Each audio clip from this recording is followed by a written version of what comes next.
আজকের গল্পটা বাবা মায়ের আদর ভালোবাসা থেকে বঞ্চিত জয়ী নামের এই মেয়েটার।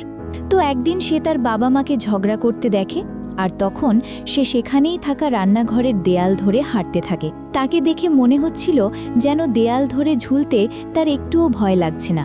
তো দেয়ালে ঝুলতে ঝুলতে সে সেই ঘরের জানালায় পা ঝুলিয়ে বসে মনের সুখে পুরো শহরটা দেখতে থাকে।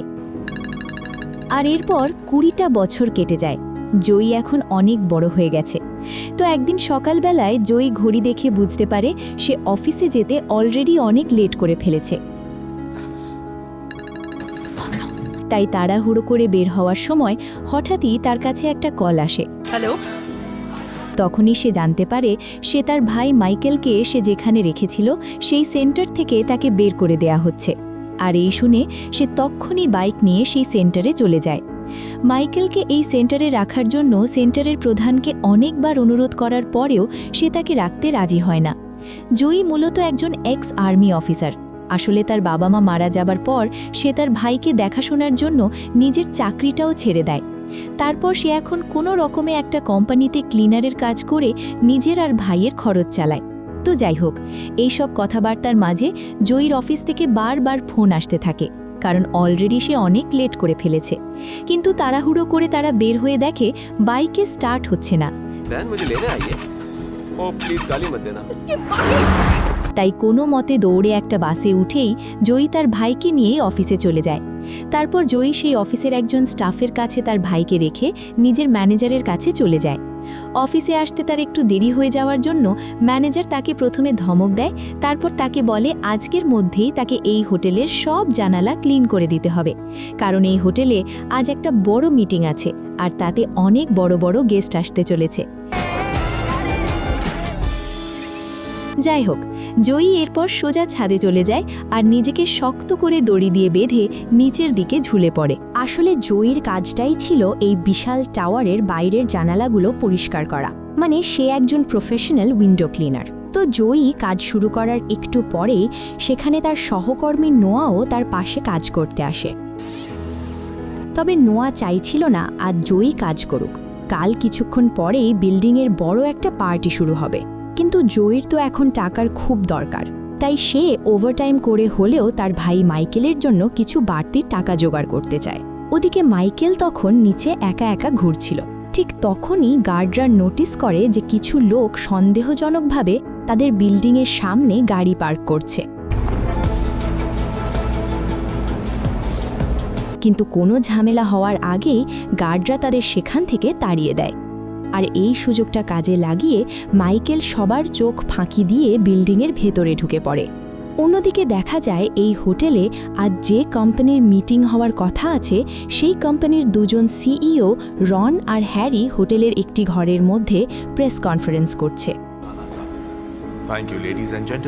তারা সেখানে বলছিল যে তাদের কোম্পানি এগন এনার্জি নাকি পুরো দুনিয়ায় সবচেয়ে সস্তায় এনার্জি পৌঁছে দিচ্ছে। তবে এই হাসি খুশি চেহারার আড়ালে যে কত বড় রহস্য আছে সেটা আমরা একটু পরেই জানতে পারব। তো ওদিকে জয়ী আর নোয়া তখন তাদের কাজ করছিল। কাজ করতে করতে নোয়া জয়ীকে বলে যে সে আসলে এই সাধারণ জীবন আর সাধারণ মানুষদের একদমই সহ্য করতে পারে না, মানে তার ভেতরে মানুষের প্রতি একটা আলাদা রকমের বিরক্তি ছিল। তো এর কিছুক্ষণ পরেই নোয়াকে কে যেন উপরে ডেকে পাঠায়, তাই সে জয়ীকে বিদায় জানিয়ে সেখান থেকে চলে যায়। কিন্তু এদিকে সন্ধে আমার পর সেখানে পার্টি শুরু হয়ে গেলেও জয়ী তখনও কাজ শেষ করতে পারেনি। তা ঠিক তখনই হঠাৎ জানালার কাছের ওপাশে সে মাইকেলকে দেখতে পায়। জয়ী ভয় পেয়ে যায়, কারণ মাইকেলকে এখানে কেউ দেখে ফেললে তার চাকরিটা নির্ঘাত চলে যাবে। জয়ী মাইকেলকে বারবার নিচে যেতে বললেও মাইকেল তার কথা শুনছিল না। এই নিয়ে দুজনের মধ্যে বেশ কথা কাটাকাটি হয়, আর মাইকেল সেখান থেকে অন্যদিকে চলে যায়। জয়ী তখন তাড়াতাড়ি কাজ শেষ করার জন্য লিফটে গিয়ে নিজের দড়ি খুলে ফেলে, আর এরপরেই হঠাৎ অসাবধানতায় তার হাতের স্পঞ্জটা অনেক উপর থেকে নিচে পড়ে যায়, আর সেই স্পঞ্জটা সোজা গিয়ে এক পথচারীর গায়ে আঘাত করলে সে মারাত্মকভাবে আহত হয়। এতেই বোঝা যায় যে আসলে জয়ী ঠিক কতটা উপরে কাজ করছে। যাই হোক, এদিকে দেখা যায় মুখে মাস্ক পরা একদল লোক শো করার নাম করে পার্টির ভেতর ঢুকে পড়ছে। কিন্তু তারা কি আসলেই পারফর্মার নাকি অন্য কোনো ভয়ঙ্কর উদ্দেশ্য নিয়ে এসেছে সেটা কেউই বুঝতে পারছে না। ওদিকে আমাদের গল্পের নায়িকা জয়ী তখন লিফটে করে ওপরের দিকে উঠছিল, আর ঠিক তখনই সে জানালার ওপাশে দেখতে পায় কোম্পানির সিইও রনের ভাই হ্যারি তার গার্লফ্রেন্ডের সাথে বেশ রোম্যান্টিক সময় কাটাচ্ছে। কিন্তু তারা ভাবতেও পারেনি একটু পরেই এখানে কি ভয়াবহ পরিস্থিতি হতে চলেছে। হঠাৎ সেই মাস্ক পরা কিছু মানুষ কন্ট্রোল রুমে ঢুকে জয়ীর ম্যানেজার সহ সেখানে থাকা সবাইকে গুলি করে মেরে ফেলে এবং পুরো কন্ট্রোল রুমটা তাদের দখলে নিয়ে নেয়। আর জয়ীর বসের হাতে থাকা রিমোটটা পড়ে যাওয়ার কারণে জয়ীর লিফটটা মাঝ আকাশেই আটকে যায়। এরপরেই এভা অ্যাডামস নামের এক মেয়ে পুরো কন্ট্রোল রুম দখল করে নেয় আর নিজের সঙ্গে আনা পেনড্রাইভ ঢুকিয়ে সে কোম্পানির সব ডেটা একের পর এক বের করতে শুরু করে। সেই সাথে সে পুরো বিল্ডিংয়ের সিকিউরিটি সিস্টেমও সে ব্লক করে দেয়, যাতে বাইরে থেকে কেউ ভেতরে ঢুকতেই না পারে। অন্যদিকে যখন পার্টি শুরু হয়ে যায় তখন ভিড়ের মধ্যে থেকে মুখোশ পরা মানুষগুলি বাইরে এসে কিছু স্লিপিং গ্যাসের ক্যান ওপেন করে দেয় আর নিজেরা ছোট ছোট অক্সিজেন মাস্ক মুখে পরে নেয়। এরপর সেই মিটিংয়ে থাকা কিছু মানুষ এবং হোটেলের রুমের মধ্যে থাকা কিছু মানুষ সেই গ্যাসের জন্য অজ্ঞান হয়ে যায়। এই সব দৃশ্য জয়ী কাঁচের বাইরে থেকে দেখে বুঝতে পারে নিশ্চয়ই এই হোটেলের মধ্যে খারাপ কিছু হতে চলেছে, কিন্তু সে এখানে কিছুই পড়তে পারে না, কারণ ওপরে ওঠার দড়িটা সে আগেই ছেড়ে দিয়েছে। তবে কপাল ভালো ছিল মাইকেলের, কারণ সে ঠিক ওই মুহূর্তেই একটা স্টোর রুমে লুকিয়ে পড়েছিল বলে গ্যাসের হাত থেকে বেঁচে যায়। কিন্তু এই গ্যাংস্টাররা ছিল অনেক চালাক। তারা আগে থেকেই কয়েকটা বড় বড় নেতা আর কোম্পানির মেইন লোকগুলোকে একটা বিশেষ পাম্পের সাহায্যে অক্সিজেন দিয়ে জ্ঞান ফেরায়। এরপর তাদের লিডার মার্কাস সামনে আসে এবং রনকে সিইও হ্যারির কথা জিজ্ঞেস করে। রন প্রথমে মুখ না খুললেও মার্কাস যখন তার আঙুল মোটকে ভেঙে দেয় তখন সে ব্যথায় চিৎকার করে হ্যারির রুম নম্বর বলে দেয়। ঠিক এই সময়ই জয়ী জানালার ওপাশে ঝুলে থেকে একটা অদ্ভুত দৃশ্য দেখে অবাক হয়ে যায়। সে দেখে মাস্ক পরা একজন লোক হ্যারিকে নিয়ে রুম থেকে বেরোচ্ছে, আর সেই লোকটা অন্য কেউ নয়, সেটা ছিল জয়ীর পার্টনার নোয়া। জয়ী বিশ্বাসই করতে পারছিল না যে নোয়া আসলে এই গ্যাংস্টার বা সন্ত্রাসীদের সাথে হাত মিলিয়ে এই কাজটা করছে। তবে জয়ী এখন অনেক উঁচুতে মাঝ আকাশে ঝুলে আছে, তাই সে চিৎকার করে সবার সাহায্য চাওয়ার চেষ্টা করে, কিন্তু অত উপর থেকে তার কণ্ঠস্বর নিচে কোনোভাবেই যাচ্ছিল না। তো এরপর দেখা যায় নোয়া হ্যারিকে টেনে হেঁচড়ে উপরে নিয়ে আসে আর বাকি সবার সাথে তাকেও শক্ত করে বেঁধে ফেলে। এরপর মুখোশ পরা ব্যক্তিরা সেখানেই থাকা কোম্পানির মানুষদের মুখে অক্সিজেন মাস্ক লাগিয়ে তাদের জ্ঞান ফিরিয়ে আনে। সবার বস মার্কাস তখন সবাইকে শাসিয়ে দেয় যে কেউ যদি এখান থেকে পালানোর চেষ্টা করে তবে তাকে জ্যান্ত রাখা হবে না। হ্যারি তখন ভয়ে পেয়ে তাদের টাকার অফার দেয় আর বলে, তোমাদের কত টাকা চাই বলো, সব দিচ্ছি, শুধু আমাদের এখান থেকে ছেড়ে দাও। কিন্তু হ্যারির এই টাকার গরম দেখে নোয়া মেজাজ হারিয়ে তাকে একটা কষে থাপ্পড় মারে। আর এখানেই গল্পের আসল রহস্য ফাঁস হয়। আসলে এখানে যে কোম্পানির মিটিং ছিল তারা মানুষের জন্য এনার্জি তৈরি করত, কিন্তু সেটা করতে গিয়ে তারা ইকোসিস্টেম নষ্ট করছিল। তাদের কোম্পানির জন্য নদীর জল খারাপ হচ্ছিল এবং অনেক পশু পাখিও মারা যাচ্ছিল। তাই তারা আজকে এখানে এসেছে তাদের কাছ থেকে সব সত্যিটা বের করে শহরের সকল মানুষকে জানানোর জন্য। জানালার ওপাশে ঝুলে থাকা জয়ী তখন অবাক হয়ে তাদের এই সব কুকীর্তির কথা শুনছিল। এরপর মার্কাস আরও জানায় কিভাবে তারা সরকারি কর্মকর্তাদের সাথে হাত মিলিয়ে সব অপরাধ চাপা দিয়েছে। অয়েল লাইসেন্সের অজুহাতে জঙ্গল কেটে ফেলা হয়েছে, নদী নষ্ট করা হয়েছে, অথচ সাধারণ মানুষ এসবের কিছুই জানে না। কিন্তু এবার তারা ঠিক করেছে এই সত্যগুলো তারা সবার সামনে এনে ছাড়বেই। এরপর বলে, আজ এখানে সবাইকে তাদের করা সব অপরাধ স্বীকার করতেই হবে, যাতে এই সব অন্যায় চিরতরে বন্ধ করা যায়। কিন্তু হ্যারি যখন আবারও টাকার লোভ দেখে তাদের চুপ করাতে চায় তখন নোয়া আর নিজেকে সামলাতে পারে না। সে রাগের মাথায় হ্যারির মুখে একটা কাচের বোতল ঢুকিয়ে দিয়ে তাকে সেখানেই খতম করে দেয়। নোয়ার এই কাণ্ড দেখে মার্কাস নিজের উপর নিয়ন্ত্রণ হারিয়ে ফেলে, কারণ তারা চেয়েছিল শুধু সত্যিটা সামনে আনতে, খুনি হতে নয়।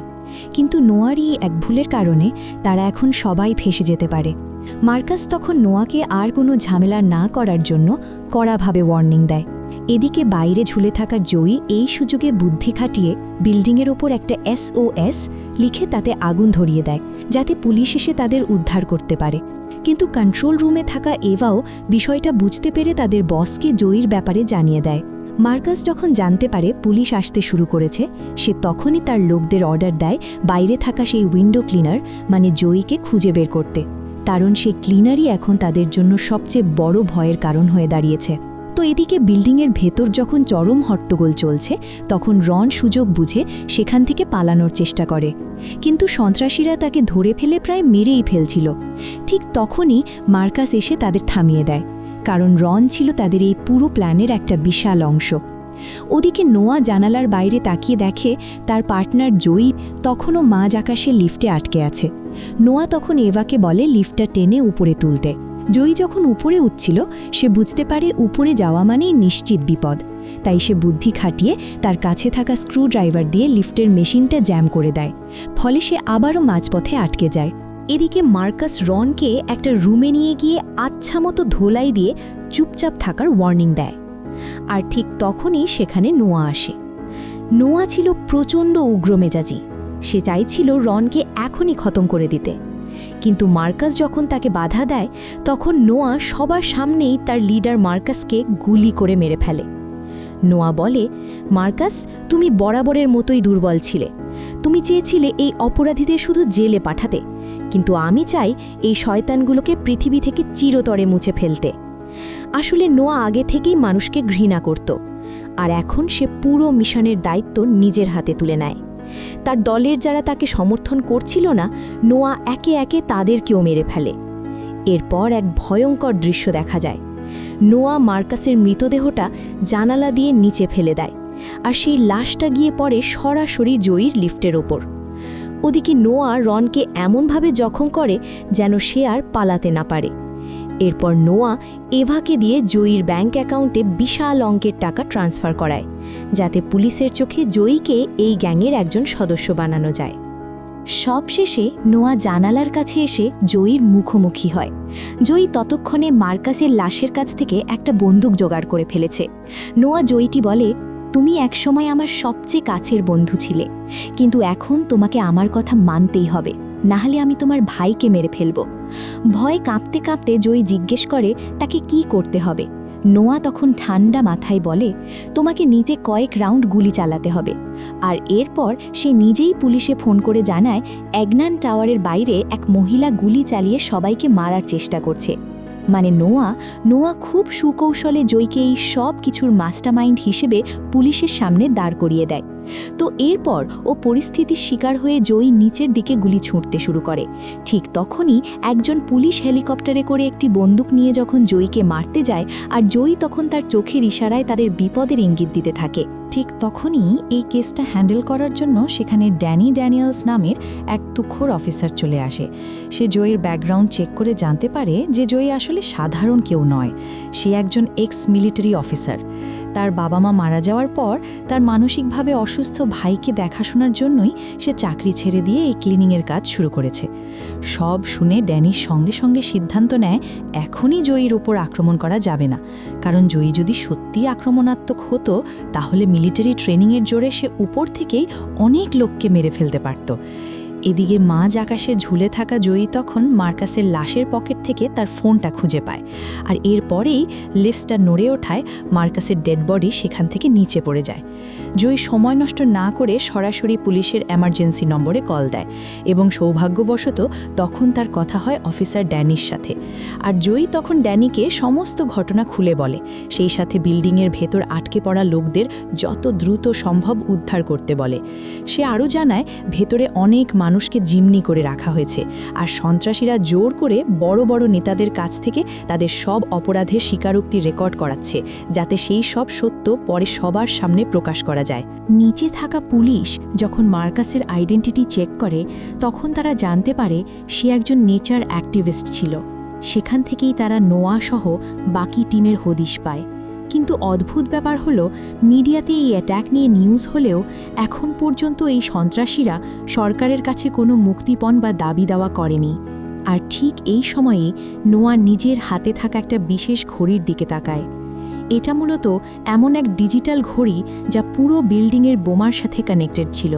অর্থাৎ নোয়ার পালস রেট বা হার্টবিট যদি একবার থেমে যায়, তবে পুরো বিল্ডিং মুহূর্তের মধ্যেই ধুলোয় মুছে যাবে। তো এরপর দেখা যায় নোয়া সরাসরি ড্যানির সাথে যোগাযোগ করে। নোয়া ড্যানিকে সতর্ক করে বলে, তোমাদের টিম যে নিচ দিয়ে বিল্ডিংয়ে ঢোকার চেষ্টা করছে সেটা আমি ওপর থেকেই দেখতে পাচ্ছি। কিন্তু ড্যানি তার কথায় খুব একটা পাত্তা দেয় না, আর এতে রেগে গিয়ে নোয়ার রিমোট চেপে পার্কিং লটে থাকা সবকটা গাড়ি বোমা দিয়ে উড়িয়ে দেয়। আর এই ভয়াবহ বিস্ফোরণ দেখে ড্যানি স্তব্ধ হয়ে যায়। নোয়া তাকে হুমকি দেয় যে এরপর যদি কোনো পুলিশ ভেতরে ঢোকার সাহস দেখায় তাহলে সে একে একে সবাইকে মেরে ফেলবে। উপায় না দেখে ড্যানি আবারও জয়ীকে ফোন করে সাহায্য চায়। জয়ী ড্যানিকে জানায় যে নোয়া আসলে সব নেতাদের কুকীর্তির জবানবন্দির রেকর্ড করছে, যাতে পুরো সরকারকে নাড়িয়ে দেওয়া যায়। কিন্তু ঠিক ওই মুহূর্তে নোয়া ওপর থেকে জয়ীর লিফট লক্ষ্য করে একটা বোমা পাঠিয়ে দেয়। জয়ী বুঝতে পারে এখন এখান থেকে না সরলে মৃত্যু নিশ্চিত, তাই সে লিফট থেকে বেরিয়ে কোনো মতে বিল্ডিংয়ের দেয়াল আঁকড়ে ধরে পাশের দিকে সরে যায়। সাথে সাথেই লিফটে এক বিকট শব্দে বিস্ফোরণ ঘটে, আর সন্ত্রাসীরা সবাই ভাবে জয়ী হয়তো মারা গেছে। এবার ড্যানি বুদ্ধি খাটিয়ে জয়ীর পাশের জানালায় স্নাইপার দিয়ে গুলি করে কিছু ছিদ্র করে দেয়, যাতে জয়ী কাঁচটা ভেঙে ভেতরে ঢুকতে পারে। কিন্তু কাঁচটা এতই শক্ত ছিল যে জয়ী তার সর্বশক্তি দিয়েও সেটা ভাঙতে পারছিল না। ঠিক তখনই দেবদূতের মতো জানালার ওপাশ থেকে মাইকেল এসে কাঁচটা ভেঙে জয়ীকে হাত ভরে ভেতরে টেনে নেয়। নিজের ভাইকে এই অবস্থায় দেখে জয়ী কান্নায় ভেঙে পড়ে এবং তাকে বাঁচানোর জন্য থ্যাঙ্কস জানায়। তাদের এখনই সব সন্ত্রাসীদের থামাতে হবে। জয়ী মাইকেলকে বুঝিয়ে বলে যে তাদের যেভাবেই হোক কন্ট্রোল রুমে গিয়ে সিকিউরিটি সিস্টেম অন করতে হবে, যাতে পুলিশ লিফট ব্যবহার করে ওপরে চলে আসতে পারে। তবে তারা যখন ওপরের দিকে যাচ্ছিল, পথে বেশ কয়েকজন সন্ত্রাসীর মুখোমুখি হয় তারা। জয়ী তার মিলিটারি ট্রেনিং কাজে লাগিয়ে একে একে সবাইকে কুপোকাত করতে শুরু করে। এদিকে বিল্ডিংয়ের ভেতর যখন পুলিশ ঢোকার চেষ্টা করছিল, তখন এভা আর নোয়া বুঝতে পারে তারা বিপদে আছে। তাই তারা তড়িঘড়ি করে সব নেতাদের সেই অপরাধ কবুল করার ভিডিওগুলো সারা দুনিয়ায় লাইভ করে দেয়, যাতে সবাই এই রাঘব বোয়ালদের আসল চেহারা দেখতে পায়। নোয়া লাইভে এসে চিৎকার করে বলছিল যে কিভাবে এই বড় বড় এনার্জি কোম্পানিগুলো আমাদের পৃথিবীকে ধ্বংস করে দিচ্ছে। ঠিক তখনই জয়ী বাইরের গার্ডদের কুপোকাত করে মাইকেলকে নিয়ে সোজা কন্ট্রোল রুমে ঢুকে পড়ে। সেখানে পৌঁছেই মাইক নিজের দক্ষতা কাজে লাগিয়ে নোয়ার লাইভ স্ট্রিম হ্যাক করে বন্ধ করে দেয়। শুধু তাই নয়, সে পুরো বিল্ডিংয়ের সিকিউরিটি সিস্টেম আবার অন করে দেয়। একই সাথে সব ভিডিও ফুটেজ আর ডাটাগুলো একসাথে একটা ড্রাইভে ট্রান্সফার করে নেয়। এর ফলে নোয়া আর তার টিমের পুরো প্ল্যান একেবারে ভেস্তে যায়। এরপর জয়ী তার ভাই মাইকেলকে লিফটে করে নিচে পাঠিয়ে দেয়, যাতে সে নিরাপদে থাকে। এইদিকে নোয়া ততক্ষণে সব নেতা আর কোম্পানির বড়লোকদের শরীরে বোমা লাগিয়ে দিয়েছে। জয়ী সামনে এগোতে থাকলে নোয়ার লোকজন একে একে তার ওপর হামলা করতে আসে, কিন্তু জয়ী সবাইকে ঠান্ডা মাথায় সামলে নিতে থাকে। কিছুক্ষণ পর সে গিয়ে পৌঁছায় নোয়ার সামনে। নোয়া জয়ীকে বলে, তুমি চাইলে আমাকে মারতে পারো, কিন্তু আমার হাতের ঘড়িটা দেখছো? আমার পালস বন্ধ হওয়া মাত্রই পুরো বিল্ডিং বোমায় উড়ে যাবে। তবে জয়ী এসবে ভয় না পেয়ে নোয়ার সাথে লড়াই চালিয়ে যায়। তবে মারামারির এক পর্যায়ে নোয়া যখন জয়ীকে ড্রাইভটার কথা জিজ্ঞেস করে, জয়ী বলে, আমি ওটা ফেলে দিয়েছি, আর এখন থেকে দুনিয়া তোমাকে শুধু একজন জঘন্য সন্ত্রাসী হিসেবেই চিনবে। কেউ জানবে না তোমার উদ্দেশ্য কী ছিল। তো মারামারির এক পর্যায়ে জয়ী নোয়াকে ছাদের কর্নারে ঝুলিয়ে দেয়। নোয়া তখন শেষ চেষ্টা হিসেবে বলে সে মারা গেলে সবাই মারা যাবে, কিন্তু তখনই জয়ী তার হাতের সেই ঘড়িটা দেখায়। আসলে মারামারির সময় জয়ী হাত ছাপাই করে নোয়ার হাত থেকে ওই ঘড়িটা খুলে নিজের হাতে পরে নিয়েছিল। অর্থাৎ নোয়া এখন মরলেও কারো কিছু হবে না। আর এরপরে জয়ী নোয়াকে লাথি মেরে সেখান থেকে নিচে ফেলে দেয়, আর নোয়া সোজা নিচে পড়ে মারা যায়। কিছুক্ষণ পর জয়ী যখন নিচে নেমে আসে, অফিসার ড্যানি তার সাহসিকতার অনেক প্রশংসা করে এবং তাকে আবারও পুলিশে যোগ দেওয়ার অফার দেয়। কিন্তু জয়ী হাসি মুখে বলে সেই তার এই উইন্ডো ক্লিনার কাজেই বেশি খুশি। এরপর ড্যানি যখন পেন ড্রাইভটার কথা জিজ্ঞেস করে, জয়ী বুদ্ধি খাটিয়ে বলে তার কাছে কোনো ড্রাইভ নেই। শেষে দেখা যায় জয়ী আর মাইকেল যখন দেখা করে, তখন মাইকেল চুপি চুপি সেই ড্রাইভটা জয়ীকে দেখায়। আসলে জয়ী চেয়েছিল এই তথ্যগুলো সঠিক সময়ে ব্যবহার করতে। এছাড়া নোয়া যে আগে থেকেই জয়ীর অ্যাকাউন্টে $1 মিলিয়ন পাঠিয়েছিল, তা দিয়ে এখন তারা খুব আরামে জীবন কাটাতে পারবে। তবে জয়ী কিন্তু শয়তানদের ছেড়ে দেয়নি।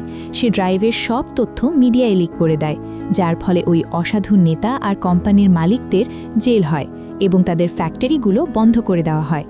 গল্পের একদম শেষে আমরা দেখতে পাই জয়ী আর মাইকেল অন্য একটি দেশে দারুণভাবে তাদের ছুটি কাটাচ্ছে। আর এভাবেই শেষ হয় দারুণ এই থ্রিলার মুভিটি।